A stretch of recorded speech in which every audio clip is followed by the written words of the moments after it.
மணப்பெண்ணின் பிரத்யேகமான திருமணம் Vivaha the Chennai silks. Summer holidays வந்தாச்சு, நம்ம ஜிடி ஹாலிடேஸும் வந்தாச்சு. GT holidays, South India's #1 travel brand. பழைய நகையை கொடுத்து வைட் 11 monthsல அதே அடைக்கு புது நகையை எடுத்துக்கோங்க. எக்ஸ்ட்ராவா ₹1 தர வேண்டாம். Magic old gold exchange. வருமானத்துக்கு தான் டாக்ஸ், உங்க முதலுக்கு டாக்ஸ் கிடையாது. நல்லா தெரிஞ்சுக்கணும். நீங்க ஒன்று பிபிஎஃப், அப்படி இல்லைன்னா இஎல்எஸ்எஸ், இல்லைன்னா இன்சூரன்ஸ், எது பெஸ்ட்? சரி, நீங்க அருமையான ஒரு கேள்வி கேட்டீங்க. இன்சூரன்ஸ் வாங்கி யார் பணக்காரனா இருக்காங்க? யாருமே கிடையாது. வெறும் அதுதான் சொல்லுங்க. உங்க தாத்தா காலத்துல இன்சூரன்ஸ் வாங்கினாங்க, உங்க அப்பா காலத்துல இன்சூரன்ஸ் வாங்கினாங்க, உங்க காலத்துல இன்சூரன்ஸ் வாங்க. எத்தனை பேர் பணக்காரனா இருக்காங்க? அந்த பணமே வாங்குனதில்லை, கட்டின பணம். பாயிண்ட். 20,000 ரூபாய்க்கு பென்ஷன் சூப்பரா இருந்தது 10 வருஷம் முன்னாடி. நீ 20,000 வச்சு நீங்க உப்பு புளி மிளகா கூட உங்களால் வாங்க முடியும். நீண்ட நாள் வாழறதுங்கிறது வந்து ஒரு ஒரு வரம். நீண்ட நாள் பணம் இல்லாமல் வாழறதுங்கிறது ஒரு பெரிய சாபம். காப்பீடுங்கிறது முதலீடு கிடையாது. முதல்ல அதை நம்ம தெளிவாக இருந்தோம். காப்பீடு வேற, முதலீடு வேற. ஸோ இது நான் ஒரு 2 நிமிஷம் உங்களுக்கு தெளிவாக நேயர்களுக்கு புரியணுங்கிறதுக்காக சொல்கிறேன். மியூச்சுவல் ஃபண்ட் சரியானது. ஆம்ஃபிலேருந்து நீங்கள் ஐபிஎல் ஆடெல்லாம் பார்த்தீங்கன்னா டெண்டுல்கர் வராரு, தோனி வராரு.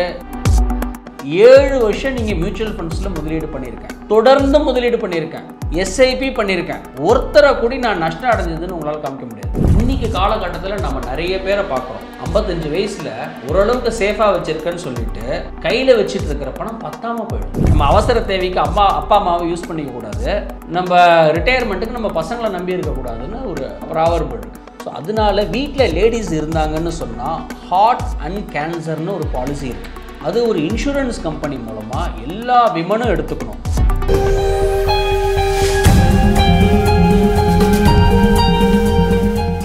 நக்கீரின் நேயர்களுக்கு வணக்கம். முதலீட்டு ஆலோசகர் விஜயகுமார் அவர்கள் நம்முடன் இணைந்துள்ளார். அவரை வரவேற்போம்.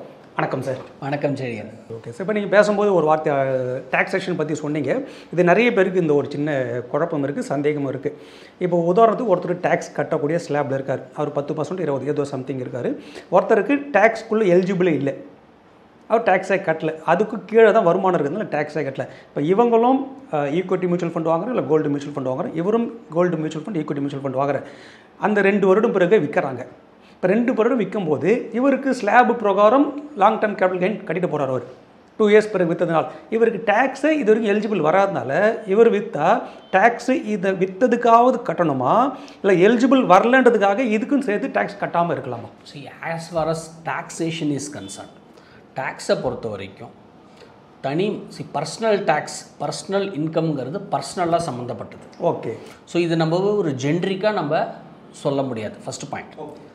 செகண்ட் பாயிண்ட் என்னென்னா, வருமானத்துக்கு தான் டேக்ஸு. இப்போ உங்கள் முதலுக்கு டேக்ஸ் கிடையாது. நல்லா தெரிஞ்சுக்கணும். நீங்கள் 100 ரூபா நீங்கள் பேங்க்கில் எப்படி போடுறீங்க, ஓகே, 100 ரூபாய்க்கு உங்களுக்கு டேக்ஸ் கிடையாது. 100 105 ஆகுது இல்லையா, அந்த 5 ரூபாய்க்கு தான் டேக்ஸ். கரெக்ட். இந்த கான்செப்டை நம்ம புரிஞ்சுக்கணும். 3வது, நீங்கள் கேட்டீங்க இல்லையா, ஒருத்தர் டேக்ஸே கட்டுறதில்ல, வருமானமும் இல்லை, இவருக்கு என்ன? ஒருத்தர் வருமானம் இருக்கார். இப்போ வருமானம் இருக்கிறவருக்கு ஃபஸ்ட்டு சொல்லுவோம். வருமானம் என்ன இருக்கோ இப்போ கிளியராக சொல்கிறாங்க. அப் டு 12 lakhs வரைக்கும் எக்ஸம்டட் ஃப்ரம் டேக்ஸ்ன்னு சொல்லி பர்சனல் இன்கம் டேக்ஸை சொல்லியிருக்காங்க. இதை பொறுத்த வரைக்கும் நீங்கள் மியூச்சுவல் ஃபண்ட்ஸ் வாங்கினாலோ இல்லை நீங்கள் ஈக்விட்டி வாங்கினாலோ it comes under the capital gain. Capital கெயினில் வருது. இந்த கேபிட்டல் கெயினை பொறுத்த வரைக்கும் இந்த இன்கம் வாங்குறாரு இல்லையா, ஏர்ன் பண்ணுறாரு இல்லையா, இவர் அதை தனி, இது தனி. இந்த வீடு வாங்கி விற்கிறதும் நீங்கள் இன்கம் டேக்ஸே இல்லைங்கிறதும் குழப்பிக்கூடாது. நீங்கள் இங்கே கேபிட்டல் கெயின் என்னவோ அவர் அந்த எக்ஸம்டட் அந்த 1.25 lakhs எக்ஸம்ஷனை தவிர அவர் என்ன ஈக்விட்டிக்கு வருதோ அவர் பே பண்ணணும். கோல்டுக்கும் அந்த மாதிரி என்ன long term capital gain, short term capital கெயினோ அதை பே பண்ணணும். இந்த இன்கமே இல்லை இல்லையா, அவர் ஒரு சார்ட்டர்ட் அக்கௌண்டண்ட்டை அணுகணும். ஓகே. இது நம்ம ஜென்ரிக்காக சொல்ல முடியாது. அவருடைய வேறு இன்கம் என்ன இருக்குது, வேறு இன்கம் என்ன இல்லைங்கிறத ஒரு சார்ட்டர்ட் அக்கௌண்டண்ட்டை அணுகி அவரு தான் நம்ம சொல்ல முடியும். இன் பிரின்சிபல் தேவையில்லை, பட் இருந்தாலும் டாக்ஸேஷன் ரிலேட்டடாக நம்ம ஒரு ஊடகத்தில் சொல்லும்போது டாக்ஸு ஒரு ஆடிட்டர் தான் சரியான முடிவுகள் எடுக்க முடியுங்கிறது என்னுடைய கருத்து. Okay, right sir. சார், பொதுவாக இப்போது ஃபைனான்சியல் அட்வைசர்ஸ் அத்தனை பேருமே ஒரு மக்களுக்கு கொடுக்கக்கூடிய முதல் அட்வைஸ் என்னென்னா ரிட்டையர்மெண்ட் பிளானிங். அதில் முதல்ல கவனம் வைங்க. எப்படி உங்கள் பிள்ளைகளுக்கு படிப்புக்கு கவனம் வைக்கிறீங்களோ ரிட்டைர்மெண்ட் பிளானிங் கவனம் வைங்க அப்படின்னு சொல்கிறதுக்குள்ளே அவங்க போடக்கூடிய பிளான்லேயே அதுவும் சேர்ந்து வந்துடுது. அது 22 வயசில் ஒருத்தர் ஆரம்பித்தா கூட ரிட்டைர்மெண்ட்டுக்கும் சேர்த்து அப்போவே சொல்லிடுறாங்க, நீங்கள் அதுக்கும் ஒரு ஃபண்ட் எடுத்துங்க. இப்போ இந்த ரிட்டைர்மெண்ட் பிளானிங்னு போடும்போது இங்கே 2-3 கேள்விகள் ஒன்று வருது. ரிட்டைர்மெண்ட் பிளானிங்கிறது ஒன்று நம்ம ஈக்விட்டியில் இன்வெஸ்ட் பண்ணிட்டு அது பாட்டு போகலாம். ஈக்விட்டியில் நம்ம மியூச்சுவல் ஃபண்டில் பண்ணலாம், இல்லை ஷேர்ஸில் இன்வெஸ்ட் பண்ணலாம், இல்லை கோல்டில் இன்வெஸ்ட் பண்ணிட்டு லாங் டேர்ம் நீங்கள் சொன்ன மாதிரி லாங் டேர்ம்னா கோல்டில் பண்ணலாம். இப்போ நாலாவதாக ஒரு சஜஸ்ட் ஒன்று மெயினாக பண்ணுறாங்க, ரிட்டைர்மெண்ட் யூலிப் பிளான். இப்போ ஒரு ஆர்டிகல் கூட சமீபத்தில் பெரிய ஒரு ஆர்டிகல் படித்தேன். அதில் வந்து ரிட்டைர்மெண்ட்டுக்காக போடும்போது பார்த்தா நான் கூட ஏதோ ஈக்விட்டி ரிலேட்டடாக போட்டு வருவாங்கன்னு பார்த்தா அவங்க ஃபுல் ரெக்கமெண்ட் எதில் பண்ணுறாங்கன்னா யூலிப் இன்சூரன்ஸ் பிளானில் தான் பண்ணுறாங்க. யூலிப் ரிட்டைர்மெண்ட் பிளானில் பண்ணுங்கள், உங்களுக்கு இவ்வளோ நாள் வருதுன்னு சொல்லிட்டு நிறைய எக்ஸ்ப்ளனேஷன் கொடுக்குறாங்க. இப்போ பெரும்பாலும் இன்சூரன்ஸும் போது ஃபைனான்ஸில் என்ன சொல்லுவாங்கன்னா அதை வந்து பாதுகாப்புக்கு மட்டும் டேர்ம் இன்சூரன்ஸ் எடுத்துங்க, அது தவிர்த்து அதில் போக வேணான்னு. அப்போ இந்த ரிட்டைர்மெண்ட்டுக்கு அந்த யூலிப் ரிட்டைர்மெண்ட் பாலிசி பயன்படுமா? இல்லை அதுவும் வந்து எளிமையான நார்மலான ஒரு பாலிசி தான், அது வேண்டாம், நீங்கள் ஈக்விட்டி ரிலேட்டடே போகலாம். இப்போ உங்களுடைய கருத்து? சரி, நீங்கள் அருமையான ஒரு கேள்வி கேட்டீங்க. இதை பற்றி நான் நிறைய வீடியோ பண்ணியிருக்கேன். தெளிவாக நான் வந்து I want to explain to the audience. காப்பீடுங்கிறது முதலீடு கிடையாது. முதல்ல அதை நம்ம தெளிவாக இருந்துக்கணும். காப்பீடு வேறு, முதலீடு வேறு. ஸோ இது நான் ஒரு 2 நிமிஷம் உங்களுக்கு தெளிவாக நேயர்களுக்கு புரியணுங்கிறதுக்காக சொல்கிறேன். இப்போ மியூச்சுவல் ஃபண்ட் கம்பெனியோடைய வேலை என்ன? நான் உங்களுக்கு நல்ல வருமானம் பண்ணி கொடுக்கறது. நீங்கள் இண்டெக்ஸில் போடுறீங்க, அதோடைய வேலை என்ன? நல்ல வளர்ச்சி வருது. சப்போஸ் எக்ஸோ ஒய்யோ இறந்துட்டார் அப்படின்னா இந்த குடும்பத்துக்கு மியூச்சுவல் ஃபண்ட் கம்பெனியோ இந்த இண்டெக்ஸ் ஃபண்டோ இந்த டிமேட்டில் வச்சுருக்கிறவங்க அந்த குடும்பத்துக்கு 50 லட்சம் 1 கோடி கொடுக்க போகிறது இல்லை. ஸோ இந்த தெளிவாக நம்ம புரிஞ்சுக்கணும். இன்சூரன்ஸ் கம்பெனியோட வேலை என்ன? 100 பேர் இன்சூரன்ஸ் எடுக்கிறாங்க, 100 பேர் இறந்து போகிறது இல்லை, 10 பேர் இறந்து போகிறாங்க.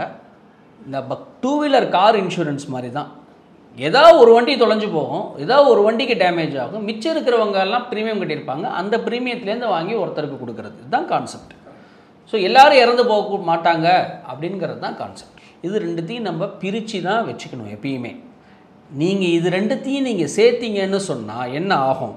இன்சூரன்ஸ் கம்பெனியோட வேலையை வந்து இன்வெஸ்ட்மெண்ட் கம்பெனியோட நீங்கள் லிங்க் பண்ணும்போது உங்களுக்கு அந்த இன்வெஸ்ட்மெண்ட்ஸ் பிரமாதமாக இருக்காது. 2வது வந்து இது 2த்தையும் நீங்கள் பிரித்து நீங்கள் பண்ணும்போது உங்களுக்கு காஸ்ட்டு ரொம்ப சீப்பராக இருக்கும்.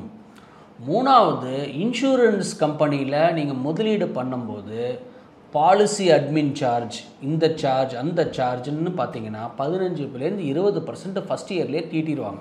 முதல் வருஷம் மட்டும் கிடையாது, 2வது வருஷம், 3வது வருஷம், 4வது வருஷம், 5வது வருஷம். நீங்கள் இன்சூரன்ஸ் ஏஜென்ட்டுக்கு ஏதாவது நீங்கள் பண்ணணும்னு சொன்னால் நீங்கள் இந்த மாதிரி யூலிப் பாலிசியெல்லாம் வாங்கிக்கலாம். உங்களுக்கு நல்லதாக வேணும் அப்படின்னு சொன்னால் அதனால தான் இன்றைக்கி மியூச்சுவல் ஃபண்ட் சஹிஹே, மியூச்சுவல் ஃபண்ட் சரியானது.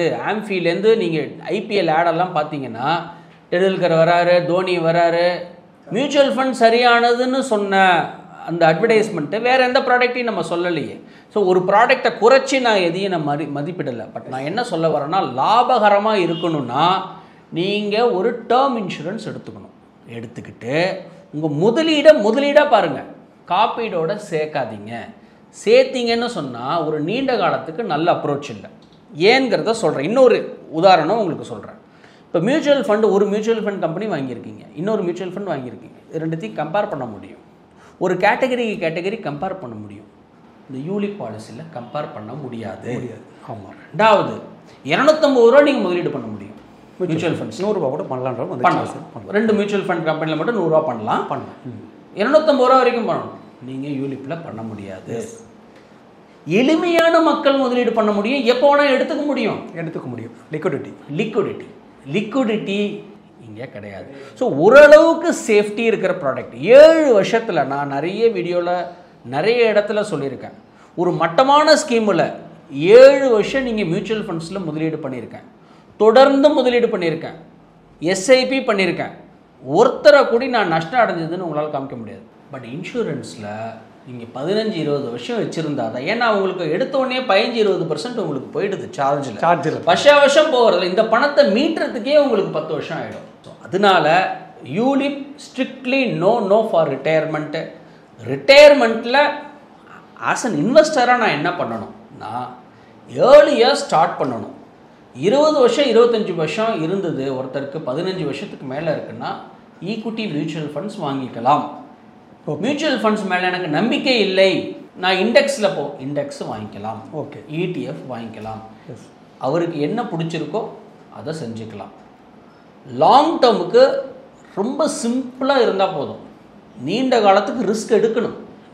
நீண்ட காலத்துக்கு சேஃபாக வைக்கக்கூடாது. நீங்கள் சேஃபாக நீண்ட காலத்துக்கு ரிட்டையர்மெண்ட்டு நீங்கள் பண்ணும்போது என்ன ஆகும்னா, இன்றைக்கி காலகட்டத்தில் நம்ம நிறைய பேரை பார்க்குறோம். 55 வயசில் ஓரளவுக்கு சேஃபாக வச்சுருக்கேன்னு சொல்லிட்டு கையில் வச்சுட்டு இருக்கிற பணம் பத்தாமல் போயிடும். Taking no risk is the biggest risk. இன்றைக்கி you can come out of infection, you can come out of inflammation, you can't come out of inflation. இன்ஃப்ளேஷனுங்கிறது தான் ஒரு பெரிய ரிஸ்க். 20,000 ரூபாய்க்கு பென்ஷன் சூப்பராக இருந்தது 10 வருஷம் முன்னாடி. நீங்கள் 20,000 வச்சு நீங்கள் உப்பு புளி மிளகா கூட எங்களால் வாங்க முடியாது. ஸோ இன்றைக்கி காலகட்டத்தில் நீங்கள் ரிஸ்க்கே எடுக்க மாட்டேங்கிறது தான் ஒரு பெரிய ரிஸ்க். இன்றைக்கி நீங்கள் 100 வருஷம் வரைக்கும் வாழறீங்கன்னு வச்சுங்க. தமிழ்நாட்டில் இப்போ எலெக்ஷன் வந்தது. எலெக்ஷனில் 85 வயசுக்கு மேலே இருக்கிற பாப்புலேஷன் பல லட்சம் பேர் இருக்காங்க. நீங்கள் அந்த 85 வயசுக்கு மேலே வாழ்ந்தீங்கன்னா, living longer is actually a blessing, living longer without money is actually a curse. அப்படின்னா என்னென்னா, நீண்ட நாள் வாழறதுங்கிறது ஒரு ஒரு ஒரு வரம். நீண்ட நாள் பணம் இல்லாமல் வாழறதுங்கிறது ஒரு பெரிய சாபம். ஸோ இன்றைக்கி நீங்கள் உங்களுக்கு பிடிக்குதோ பிடிக்கல 55-60 வயசில் நீங்கள் ரிட்டையர் ஆகிடுவீங்க. 100 வயசு வரைக்கும் நீங்கள் வாழறீங்கன்னு பட்சத்தில் நீங்கள் ஏர்லியராக சேவ் பண்ணலன்னா திருப்பியும் 65 வயசில் நீங்கள் பேக் எடுத்துகிட்டு வேலைக்கு போகிற மாதிரி ஆகிடும். இன்னும் நிறைய கோடிக்கணக்கான மக்கள் இருக்காங்க சார். ரிட்டையர்மெண்ட் ஆகிட்டு வேலைக்கு போகிறோம் நிறைய பேர் ஆகிட்டாங்க. அதான் சொல்லுவோம் நம்ம ஒரு இங்கிலீஷில் ஒரு proverb parents are not for emergency and children is not for retirement. நம்ம அவசர தேவைக்கு அப்பா அம்மாவை யூஸ் பண்ணிக்கக்கூடாது, நம்ம ரிட்டையர்மெண்ட்டுக்கு நம்ம பசங்களை நம்பி இருக்கக்கூடாதுன்னு ஒரு ப்ராவர்ப் இருக்குது. நீங்கள் சரியாக திட்டமிடாமல் ரிட்டையர்மெண்ட்டை ஒழுங்காக பண்ணலன்னா நீங்கள் ரிட்டையர் ஆனதுக்கு அப்புறமும் உங்களுக்கு பிடிக்குதோ பிடிக்கலையோ நீங்கள் வச்சிட்ருக்கிற பணம் பத்தாமல் போகிறதுக்கு வாய்ப்புகள் இருக்குது. இதனால் நீங்கள் நினச்ச வாழ்க்கையை வாழ முடியாமல் இருக்கிறதுக்கு வாய்ப்புகள் இருக்குது. ஒரு உதாரணத்துக்கு சொல்கிறேன். இன்றைக்கி நிறைய யங்ஸ்டர்ஸ் நம்ம பார்க்குறோம். எத்தனை பேர் பஸ்ஸில் போகிறாங்க? மினிமம் ஒரு 2 வீலர் வச்சுக்கிறாங்கல்ல. மினிமம் ஒரு 2 வீலர் இருக்கா இல்லையா? நீங்கள் கிராமத்தில் வேணாலும் எடுத்துங்க, நகரத்தில் வேணாலும் எடுத்துங்க, ஒரு மினிமம் 2 வீலர் வச்சுருக்காங்க. ஸோ இப்போ உங்களுக்கு வருமானம் ஆக்டிவாக வருது, இதனால் வச்சுருங்க.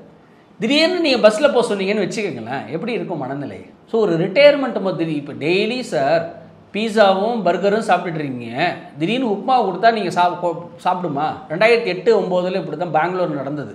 ஃபேமிலி நல்லா போயிட்டு இருந்தது. ஐடி கிரைசிஸ், அந்த லீமன் பிரதர்ஸ் கொலாப்ஸ் ஆனதுக்கப்புறம் பசங்களுக்கு உப்புமா கொடுத்தா சாப்பிட மாட்டேங்குது. பாயிண்ட் என்னென்னா, ஒரு லைஃப் ஸ்டைலில் நீங்கள் இருந்துட்டீங்கன்னா அதை வர்றதுக்கு ரொம்ப கஷ்டம், சிரமமாக இருக்கும். உங்களால் குறைச்சிக்க முடியாது நீங்கள் ரிட்டையர்மெண்ட்டுக்கு.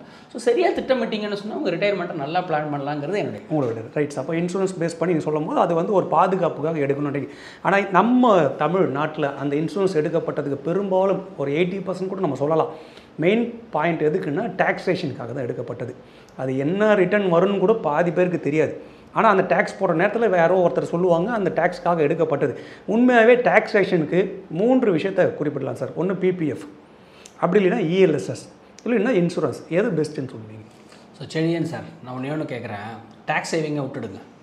இன்சூரன்ஸ் வாங்கி யார் பணக்காரனாக இருக்காங்க? யாருமே கிடையாது. வெறும் அதுதான் சொல்கிறேன். ரியல் எஸ்டேட் வாங்கி பணக்காரனாக இருக்காங்க, கம்பெனியில் போட்டிருக்காங்க, ஈக்விட்டியில் வாங்கி பணக்காரனாக இருக்காங்க, ஒரு வேலைக்கு போகிறாங்க, நல்லா சம்பாதிக்கிறாங்க, அசட்ஸ் வாங்கியிருக்காங்க, வேலைக்கு போகிறாங்க. உங்கள் தாத்தா காலத்தில் இன்சூரன்ஸ் வாங்கினாங்க, உங்கள் அப்பா காலத்தில் இன்சூரன்ஸ் வாங்கினாங்க, உங்கள் காலத்தில் இன்சூரன்ஸ் வாங்கி எத்தனை பேர் பணக்காரனாக இருக்காங்க? அந்த பணமே வாங்கினதில்லை, கட்டின பணம். First point. செகண்ட் பாயிண்ட்டு, நீங்கள் டேக்ஸுக்கு நீங்கள் கேட்டதுனால நான் சொல்கிறேன். டேக்ஸ் சேவிங்ஸுக்குன்னு நீங்கள் எப்பயும் நீங்கள் டேக்ஸ் சேவிங் எது இப்போ இன்ட்ரடியூஸ் பண்ணாங்கங்கிறத நம்ம புரிஞ்சுக்கணும். எப்படியாவது நீங்கள் ஃபோர்ஸ் பண்ணி சேவ் பண்ண மாட்டீங்களா, நீங்கள் எதையாவது கொஞ்சமாவது எதாவது பண்ண மாட்டீங்களாங்கிறது தான் அந்த டேக்ஸ் சேவிங்கிற அந்த கான்செப்டே வந்தது. ஸோ இந்த டேக்ஸ் சேவிங்கில் நீண்ட காலமாக இருந்தால், நான் சொல்கிறது நீண்ட காலம்னா 1 வருஷம் 2 வருஷம் கிடையாது, 5 வருஷம் கிடையாது, 10 வருஷம், 10 வருஷத்துக்கு மேலே இருந்தால் நீங்கள் இன்றைக்கி இருக்கிற காலகட்டத்தில் நீங்கள் equity mutual funds which is இஎல்எஸ்எஸ்னு ஒரு category, equity linked saving scheme, அதில் 3 வருஷம் தான் லாக்கின்னு அதில் வாங்கிக்கலாம். ஒரு மூத்த குடிமக்கள் 55 வயசு ஆகிடுத்து, நான் அதிக 5 வருஷம் ஃபிக்ஸட் டெபாசிட் வாங்கிக்கலாம். 5 வருஷத்துலையாவது பணம் திரும்பி வந்துடும், போட்ட பணம் வந்துடும், கேரண்டி இருக்குது, அதில் வாங்கிக்கலாம்.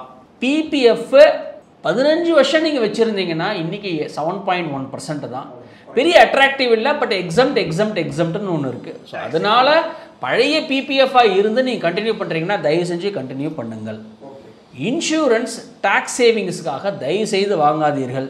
இன்கேஸ் இன்சூரன்ஸ் வாங்குறதா இருந்தால் 100% எல்லாருமே, நீங்கள் நான் எல்லாருமே இந்த டேர்ம் இன்சூரன்ஸ் வச்சுக்கணும். நீங்கள் டேக்ஸ் சேவிங்கை மெயினாக வச்சு வாங்காதீங்க. உங்களுக்கு தேவை நாளைக்கு நீங்கள் இறந்துட்டா எக்ஸோ ஒய்யோ இறந்துட்டா உங்களை யார் பாதுகாப்பா? அதுக்கு தான் இன்சூரன்ஸ். இப்போ ஒருத்தரை வந்து ரீப்ளேஸ் பண்ண முடியாது, ஒருத்தருடைய இன்கம்மை ரீப்ளேஸ் பண்ண முடியும். இந்த இன்கம் ரீப்ளேஸ்மெண்ட் ப்ராடக்ட் தான் உங்களுக்கு இன்சூரன்ஸ். அதுக்கு ஒரு டேர்ம் இன்சூரன்ஸ் வாங்கிக்கோங்க. இந்த டேர்ம் இன்சூரன்ஸ் இன்கேஸ் நீங்கள் ஆல்ரெடி வச்சுருக்கீங்கன்னா சஃபிஷியண்ட்டாக வச்சுருக்கீங்களா, போதுமான அளவுக்கு வச்சுருக்கேன். நான் 10 லட்சம் வச்சுருக்கேன். நிறைய பேர் பண்ணுற தப்பு என்ன தெரியுமா, நான் 25 லட்சம் வச்சுருக்கேன்னு வேண்டியது. எத்தனை வயசுன்னு பார்த்தா 30 வயசு இருக்குன்னு வச்சுங்க, உதாரணத்தை சொல்கிறேன். அவர் இன்கம் ஜாஸ்தி ஆகிட்டே இருக்கும், ஆனால் 25 நானும் டேர்ம் இன்சூரன்ஸ் வச்சுருக்கேன்னு பாரு. அது ரொம்ப தவறு. இன்கம் அட்லீஸ்ட் ஒரு 15 வருஷம் இன்கமாவது வச்சுக்கிற மாதிரி நீங்கள் டேர்ம் இன்சூரன்ஸ் எடுத்துக்கணும். டேர்ம் இன்சூரன்ஸ் எடுத்தால் போகாது, ரெகுலராக ப்ரீமியம் கட்டுறீங்களா பாருங்கள். நிறைய பேர் ப்ராப்ளம் என்னென்னா எடுத்துகிட்டு அப்புறம் கட்டாமல் போயிடுவாங்க. மூணாவது நான் முக்கியமாக நேயர்களுக்கு சொல்கிறது என்னென்னா, டேர்ம் இன்சூரன்ஸ் மட்டும் பத்தாது, நீங்கள் அதோடு சேர்ந்து ஹார்ட் அண்ட் கேன்சர். இப்போது வீட்டில் நீங்கள் நோட் பண்ணிங்கன்னா, பாட்டி ரொம்ப நாள் இருக்காங்க, தாத்தா சீக்கிரம் போயிடுறாரு, நோட் பண்ணிங்களா? வீட்டில் டுடே விமன் லிவிங் லாங்கர் தென் த மென். வீட்டில் வந்து பெண்கள் வந்து 85, 90, 95 வயசு இருக்காங்க, ஆம்பளைங்க 75, 80, 85 வயசுலேயே போய்ட்றாங்க. ஆனால் விமன் இருக்காங்க இல்லையா, வீட்டில் லேடிஸ் இருந்தாங்கன்னா 50 வயசுக்குள்ளே யாராவது ஒருத்தவங்க யாராவது இறந்துட்டாங்களா அவங்க ஃபேமிலியில் நோட் பண்ணி பார்த்தீங்கன்னா, அவங்க எதனால் இறந்தாங்கன்னு பார்த்தீங்கன்னா, ஒன்று கேன்சராக இருக்கும், இல்லை ஹார்ட்டாக இருக்கும். ஸோ WHO என்ன சொல்லுதுன்னா, ஹார்ட் அண்ட் கேன்சருங்கிறது ஒரு கிரிட்டிக்கல் இல்னஸ்ன்னு சொல்லுது. ஸோ இப்போ லேடிஸ்க்கு மெயினாக வந்து முட்டி வலி, இந்த ஃப்ரோசன் ஷோல்டர், அப்புறம் ரொம்ப நேரம் சமைக்கிறதுனால கால் வலி, இதெல்லாம் ரொம்ப காமன் ப்ராப்ளம். அப்புறம் 45 வயசில் அந்த மெனோபாஸ்ன்னு சொல்கிற அந்த மாதவிடாய் அந்த ப்ராப்ளம் வரும். பட் உயிர் போகிற மாதிரி என்ன ப்ராப்ளம் லேடிஸ்க்கு அப்படின்னு சொல்கிறதுல மெயினாக வருது கேன்சர், செகண்ட் வந்து ஹார்ட். ஸோ அதனால வீட்டில் லேடிஸ் இருந்தாங்கன்னு சொன்னால் ஹார்ட் அண்ட் கேன்சர்னு ஒரு பாலிசி இருக்குது. அது ஒரு இன்சூரன்ஸ் கம்பெனி மூலமாக எல்லா விமனும் எடுத்துக்கணும். முடிஞ்சால் எல்லா கிரிட்டிக்கல் இல்னஸும் கவர் ஆகிற மாதிரி 39 கிரிட்டிக்கல் இல்னஸ், 50 கிரிட்டிக்கல் இல்னஸ் இருக்குது. எல்லாத்தையும் கவர் பண்ணுற மாதிரி மென்னும் எடுத்துக்கணும், விமன் கண்டிப்பாக எடுத்துக்கணுங்கிறது எனக்கு கருத்து. உங்கள் ஆன்சர், உங்களுக்கு நீங்கள் கேட்ட கேள்வி டேக்ஸ் சேவிங் கேட்டீங்க. இன்சூரன்ஸை டேக்ஸ் சேவிங்காக வாங்க வேண்டாம், நம்ம தேவைக்கு தகுந்த மாதிரி இன்சூரன்ஸை வாங்கிங்கிறது என்னுடைய கருத்து.